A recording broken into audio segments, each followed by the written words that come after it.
मैं चाहूंगा कि काजी फायज ईसा साहब किसी वक्त सनाउल्लाह मस्ती खेल को सिर्फ अपने चैम्बर में बुला के पूछें कि तुम्हें पीटीआई के प्लेटफॉर्म से इलेक्शन लड़ने से रोकने के लिए तुम्हारे साथ क्या क्या हुआ है, तुम्हारे खानदान के साथ क्या क्या हुआ है। सिर्फ एक बंदे की मिसाल दे रहा हूं, ठीक है ना। तो मैंने कि मैं वो बता भी नहीं सकता। सही। अच्छा, इसी तरीके से कुछ खवातीन जो हैं, अगेन मैं उनके नाम नहीं लेता, कुछ उनमें से इलेक्शन जीत गई हैं, कुछ शायद अब रिजर्व सीट पे आ जाएं, उनके साथ क्या हुआ उनको भी जरा काजी साहब बुलाए ना, क्योंकि काजी साहब ने बहुत वावेला किया था जब उनके खिलाफ तहरीक इंसाफ के दौर में रेफरेंस दायर हुआ था, तो उस वक्त हम इनके साथ खड़े थे, काजी साहब के साथ खड़े थे। तो अब काजी साहब जो हैं वो, उनके बारे में आम तासुर ये है कि ये वो उसी का जो इंतकाम है वो उन्होंने लिया है और पीटीआई से उसका बल्ले का इंतखाबी निशान ले लिया। अब जब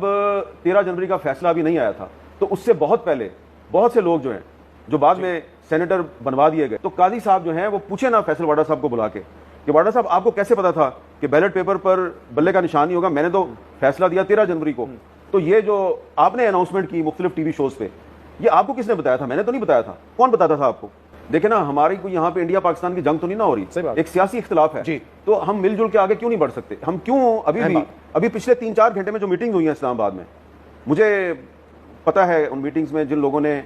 जो तजावीज़ पेश की हैं और फिर उस पर जो डिस्कशन हो रही है, हो सकता है कि अगर ये उस रास्ते पर चलेंगे जो कि लड़ाई का, जो कन्फ्रंटेशन का रास्ता है, उसका पाकिस्तान को फायदा नहीं नुकसान है, इससे हम पाकिस्तान के दुश्मनों के हाथ मजबूत करेंगे। तो मैं तो सिर्फ एक आम पाकिस्तानी शहरी के लिहाज से गुजारिश ही कर सकता हूँ, इस्तदा कर सकता हूँ कि